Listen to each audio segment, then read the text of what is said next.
반갑습니다. 원빈입니다. 세상의 모든 지식을 출세간의 지혜로 꽃피우기 위한 공부 원빈 스님의 도서관 환희미소 시간입니다. 오늘은 당신도 초자연적이 될 수 있다 라는 책을 가지고 왔고요. 조 디스펜자 지음 추미란 옮김 샨티 출판사입니다. 표지에는 나는 어떻게 원하는 내가 되는가 이렇게 소개하고 있어요. 지은이 소개 읽어볼게요. 조 디스펜자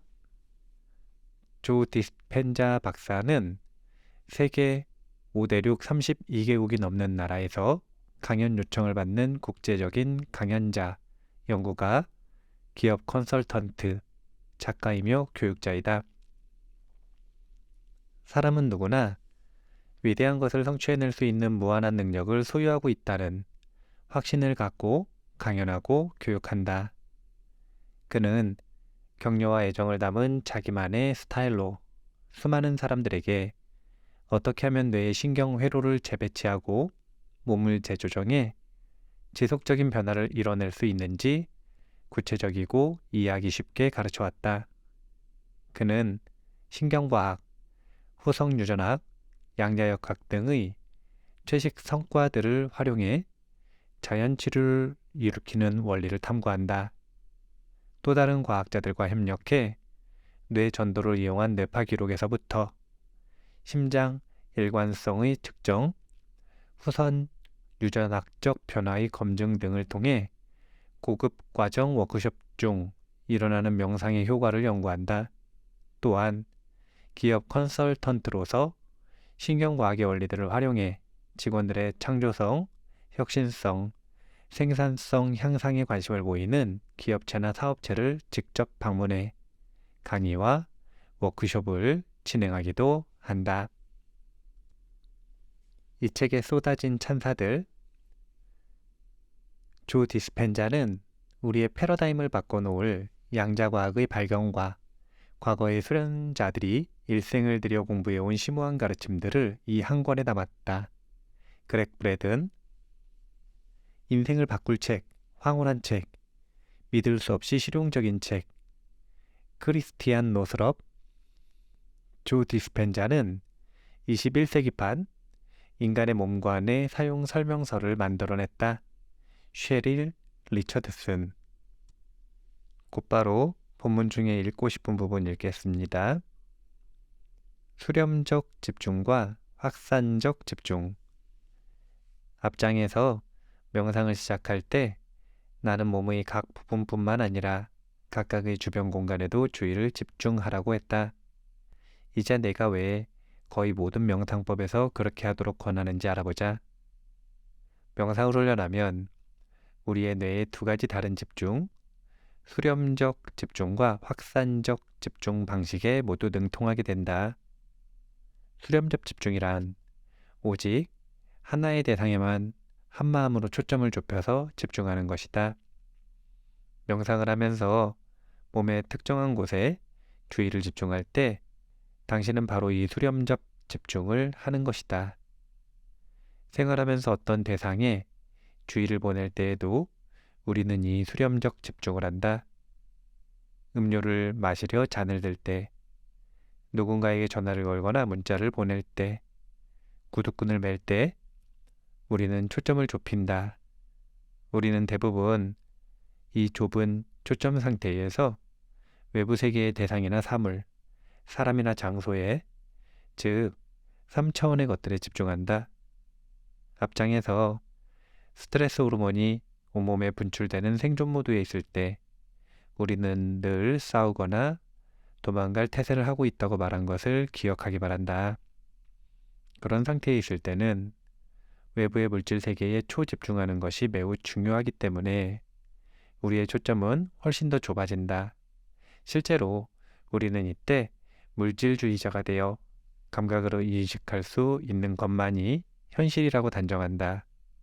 이때 보통은 서로 소통하며 작동하는 뇌의 여러 부분들이 분화되기 시작하고 더 이상의 효과적인 소통이 불가능해진다. 이제 뇌의 여러 부분들이 일관성 없이 각자 자기만의 메시지를 척수를 통해 몸의 다양한 부분들로 보낸다. 뇌파를 측정하기 위해 뇌 주사 사진을 찍을 때마다 우리는 이런 모습을 거듭 보았다. 앞에서 말했듯이 뇌가 일관성 없는 상태에 있으면 우리도 일관성 없이 행동한다. 그리고 뇌가 제대로 기능하지 않으면 우리도 제대로 기능하지 못한다. 그것은 마치 뇌와 몸이 아름다운 심포니 대신 불협화음을 만들어내는 것과 같다. 이렇게 일관성 없고 불균형한 상태에 있을 때 우리는 인생을 통제하려고 안간힘을 쓰게 된다.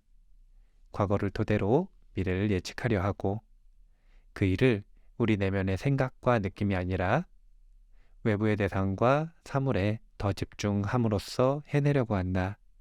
다시 말해 좁은 수렴적 집중 상태에서 같은 것만 거듭 강박적으로 생각하고 있는 것이다. 스트레스가 하는 일이 바로 그것이다. 스트레스는 문제에 강박적으로 매달리게 한다. 그래야 과거의 기억을 토대로 미래에 다가올 최악의 시나리오에 대처할 수 있다고 생각하기 때문이다.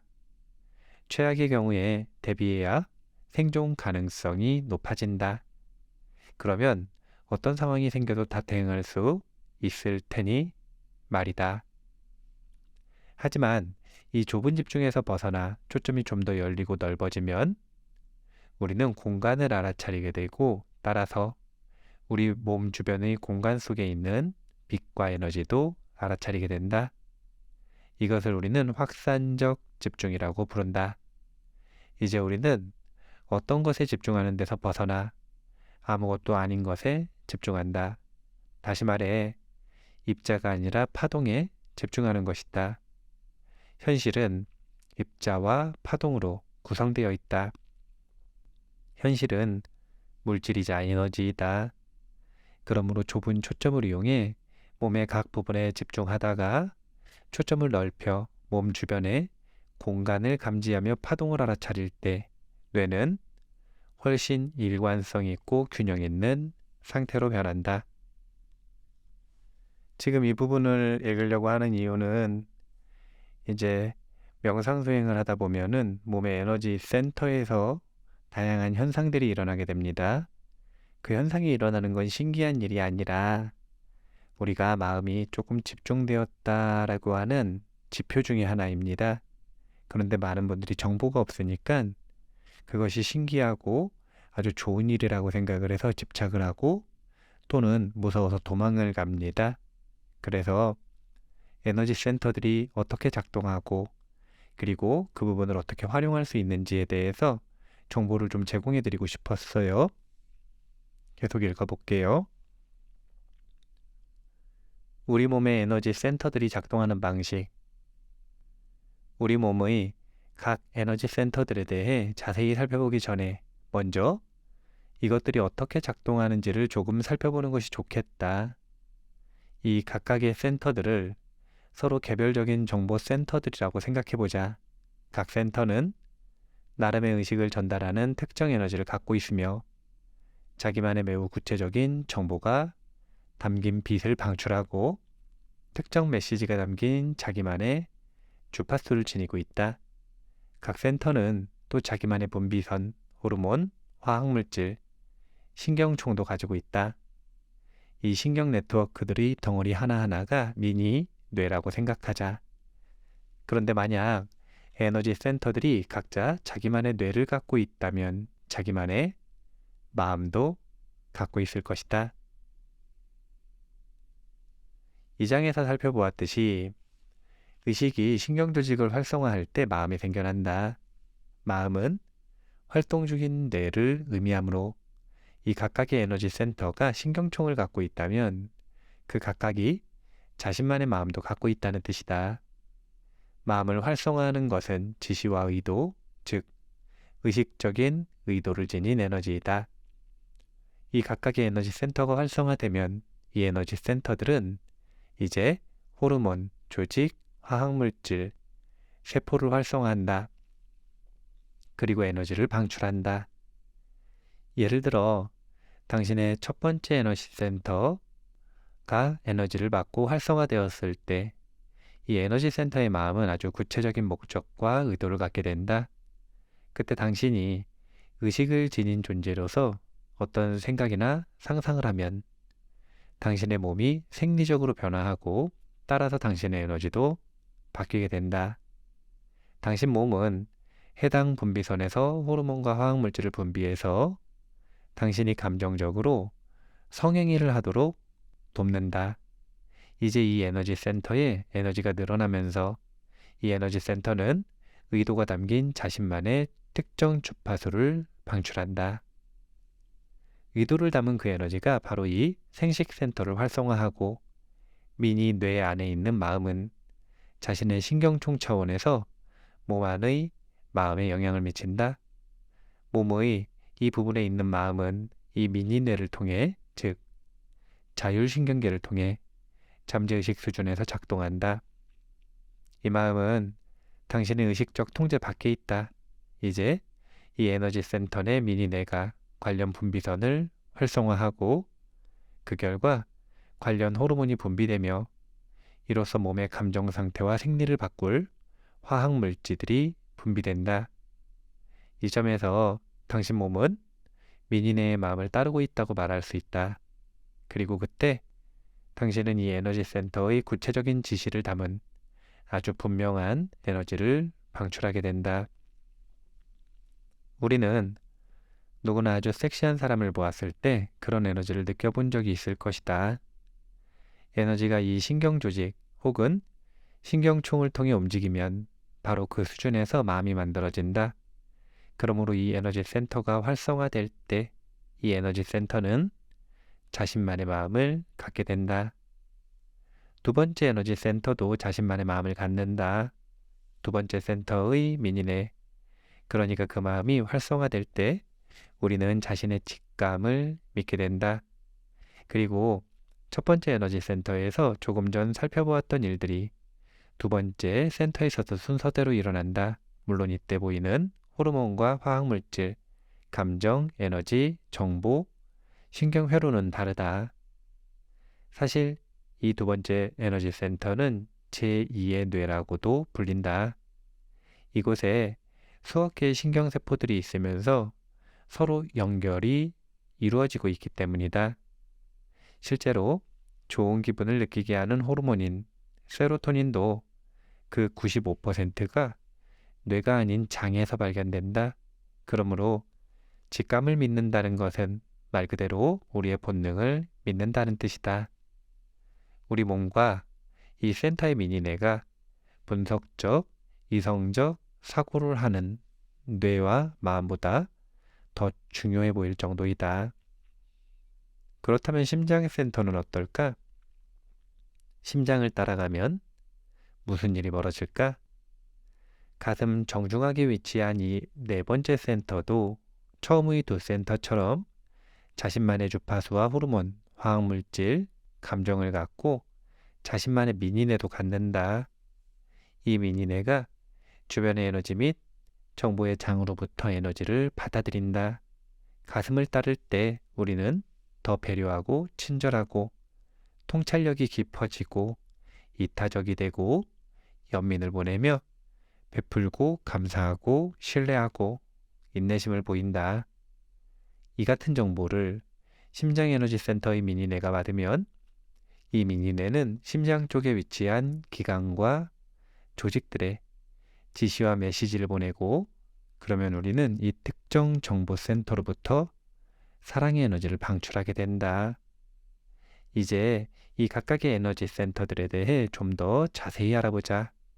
서로 기능이 조금씩 겹치는 센터들도 있지만 대부분의 경우 몸에 대해 약간의 상식만 갖고 있어도 쉽게 이해할 수 있을 것이다.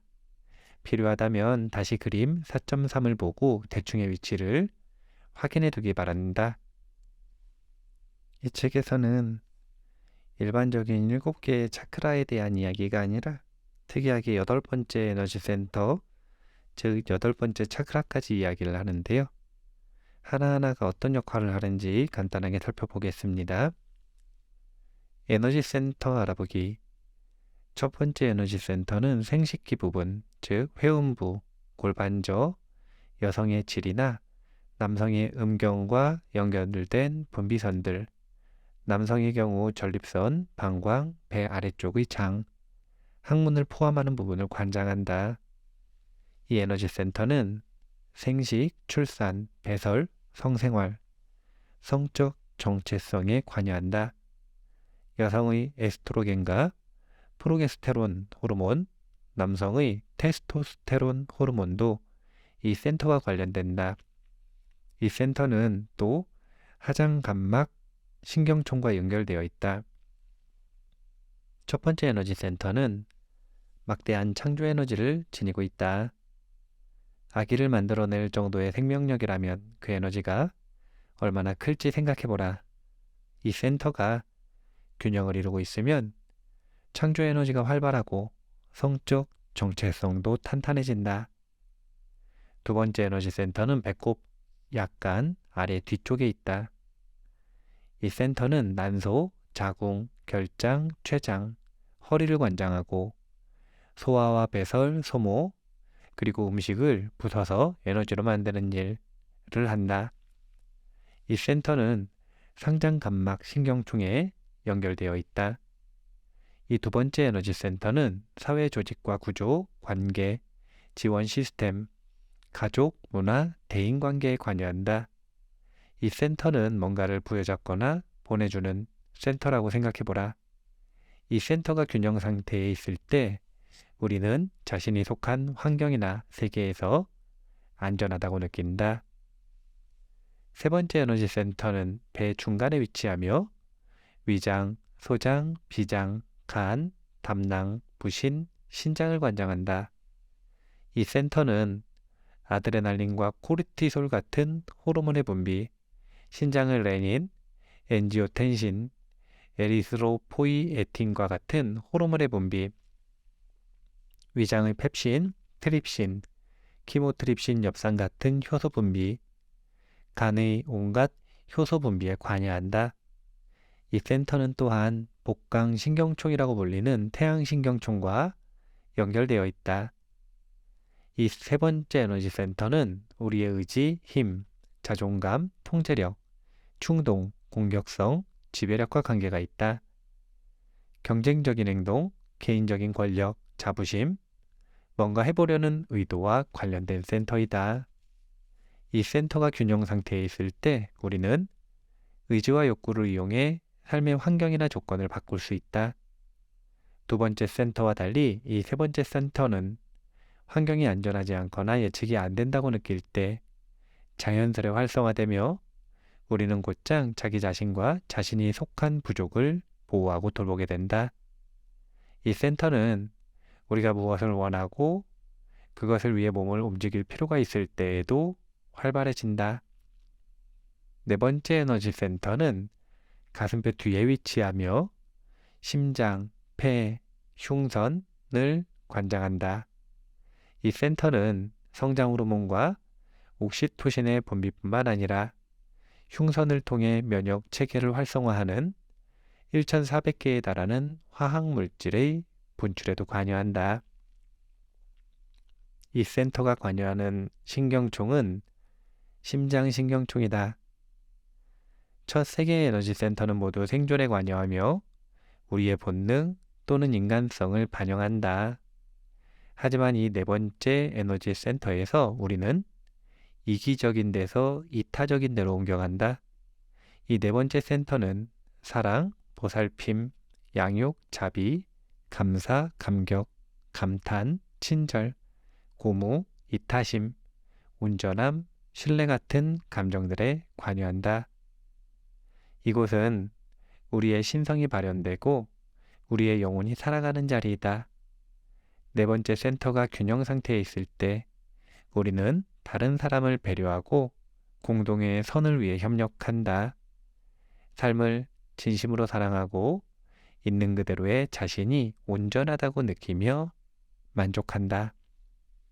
다섯 번째 에너지 센터는 목 한가운데 위치하며 갑상선, 부갑상선, 침샘 및 목 조직을 관장한다. 그리고 갑상선 호르몬 T3와 T4, 신진대사와 칼슘 수치를 조절하는 부갑상선 화학물질의 분비에 관여한다. 이 센터가 관여하는 신경총은 갑상선 신경총이다. 이 다섯 번째 에너지 센터는 네버지 센터에서 느낀 사랑을 표현하고 자신의 진실을 이야기하며 언어와 소리를 통해서 자신의 현실에 개인적으로 힘을 실어주는 일에 관여한다. 다섯 번째 센터가 균형 상태에 있으면 우리는 자신의 진실을 소리내어 말하고 자신의 사랑을 표현한다. 사실 스스로와 인생에 매우 만족하고 기뻐하는 상태이므로 그런 생각과 느낌을 나누지 않을 수 없다. 여섯 번째 에너지 센터는 목과 정수리 중간에 위치해 있다. 뇌의 정중앙에서 약간 뒤쪽에 있다고 보면 된다. 이 센터는 신성한 분비선인 송과선을 관장한다. 사람들은 송과선을 제3의 눈이라고도 하는데 나는 이것을 제1의 눈이라고 부른다. 이 센터는 더 높은 차원들과 연관되며 인식을 전환해서 장막 너머를 보거나 비선형적인 방식으로 현실을 보는 것과 관련된다. 이 선택가 열리면 우리는 마치 라디오 안테나를 맞추듯 오감 너머의 더 높은 주파수들에 우리의 안테나를 맞출 수 있다. 우리 안의 연금술서가 깨어나는 곳이 이곳이다. 뒤에서 한 장 전체를 할애해 이 송과선을 설명할 예정이므로 여기서는 이 송과선이 세로토닌과 멜라토닌 같은 호르몬을 분비하는 사실만 알고 넘어가자. 세로토닌과 멜라토닌은 낮에는 빛의 반응에 깨어있게 하고 밤에는 어둠의 반응에 자게 만드는 생체 주기에 중요한 호르몬들이다. 실제로 송과선은 가시광선 외에도 모든 전자기 주파수에 민감하며 멜라토닌의 화학적 파생 물질들을 생산해 현실을 다른 관점으로 보게 만들 수 있다. 이 여섯 번째 에너지 센터가 균형 상태에 있을 때 우리의 뇌는 물 흐르듯 작동한다. 그때 우리는 내면 세계와 외부 세계를 더 명료하게 의식하며 날마다 훨씬 많은 것들을 보고 지각하게 된다. 일곱 번째 에너지 센터는 정수리에 위치하며 뇌하수체를 관장한다. 뇌하수체는 마스터 분비선이라고도 하는데 그것은 뇌하수체가 그 아래로 송과선, 갑상선, 흉선, 부신, 췌장, 생식선에 이르는 모든 분비선들을 조화롭게 관리하는 역할을 하기 때문이다. 이 에너지 센터에서 우리는 신성의 위대한 발현을 경험한다. 우리의 신성, 우리의 최고 수준의 의식이 바로 이곳에서 비롯한다.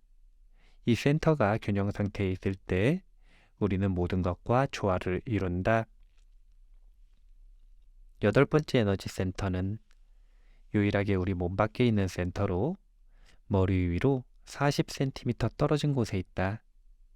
이집트인들은 이 센터를 카라고 불렀다. 이 에너지 센터는 우리가 우주와 전체와 연결되어 있음을 나타낸다. 이 센터가 활성화될 때 우리는 자신이 존중받아 마땅한 존재임을 느끼며 통찰력과 직관, 깊은 이해에 자신을 열게 된다. 그리고 이때 우주, 통합장 혹은 그 이름을 뭐라 부르든 우리의 개인적 자아보다 훨씬 큰 어떤 힘에서 나오는 정보와 주파수를 우리의 육체와 뇌에 받아들이게 된다. 이 센터를 통해서 우리는 양자장 속의 데이터와 메모리에 접근한다. 여기까지 총 8개 에너지 센터에 대해서 아주 개괄적인 짧은 설명을 한번 읽어봤고요. 그래서 에너지 센터를 어떻게 활성화시키는가 그 명상 기법 하나 소개를 해드릴게요. 에너지 센터 축복하기 명상. 이 명상은 우리 학생들 사이에서 가장 인기가 좋은 명상 중 하나로 꽤 많은 초현실적인 결과들이 여기에서 나왔다. 당신도 혼자서 할 수 있도록 이 명상에 대한 기본적인 설명을 해두려 한다. 먼저 첫 번째 에너지 센터에 주의를 집중한다. 어느 정도 집중했다 싶으면 주의를 돌려 그 센터 주변의 공간에 집중한다. 그 센터 주변을 충분히 감지했다면 그 센터에 최고의 축복을 한 다음 사랑, 감사, 기쁨 같은 고양된 감정을 연결해 그 센터의 주파수를 올리고 일관성 있는 에너지장을 만든다. 몸 안에 있는 7센터 각각의 이 작업을 똑같이 한다. 그리고 머리 위로 40cm 높이에 있는 8번째 센터에 이르러서는 특별히 감사의 감정으로 축복을 한다. 감사는 원하는 것을 이미 받은 상태를 뜻하기 때문이다. 그러고 나면 이 센터가 양자장의 심오한 정보의 문을 열기 시작할 것이다. 이제 초점을 돌려서 당신 몸 전체를 둘러싼 전자기 에너지에 주의를 집중하며 새로운 에너지장을 구축한다. 당신 몸이 새로운 전자기 에너지장으로부터 에너지를 끌어오기 시작하면 당신은 빛과 에너지 쪽에 더 가까워지고 물질에서 더 멀어진다. 즉, 몸의 주파수가 높아진다. 기억할 것, 무한한 것을 창조하고 싶다면 무한함을 느껴야 한다. 훌륭하게 치유하고 싶다면 훌륭함을 느껴야 한다. 그러려면 고양된 감정 상태로 들어가 명상 내내 그 상태를 유지해야 한다. 각각의 에너지 센터를 다 축복했다면 최소한 15분 정도 편안히 누워서 쉰다. 마음을 내려놓고 자율신경계의 모든 것을 맡긴다. 자율신경계가 당신의 주문을 접수한 후 그 모든 정보를 당신 몸속에 통합하도록 놔두는 것이다. 지금 설명드린 명상 기법을 이제 듣는 것만으로, 읽는 것만으로는 어떻게 하는지 감이 잘 안 잡히실 수 있어요. 그래서 제가 평소에 사티 명상을 하는 방법에 대해서 이야기를 할 때 자신의 주의력, 마음, 사티를 어떤 특정한 곳에 둔다라고 하는 개념을 먼저 연습하고 나면 그러면 이 설명이 좀 더 쉽게 받아들여지고 어떻게 연습을 해야 할지 감을 잡으실 수 있을 거라고 생각을 합니다. 추천사 중에 남아있는 추천사 조금 더 읽고 마무리할게요. 인간의식의 놀라운 본질과 그 치유 능력을 탐구하고 싶은 모든 사람에게 권한다.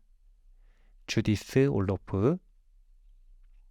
거짓말처럼 간단한 연습의 결과들을 강력한 뇌과학으로 뒷받침해 보임으로써 조 디스펜자는 초자연적인 것이 사실은 우리의 자연스러운 존재 상태임을 증명해 보인다.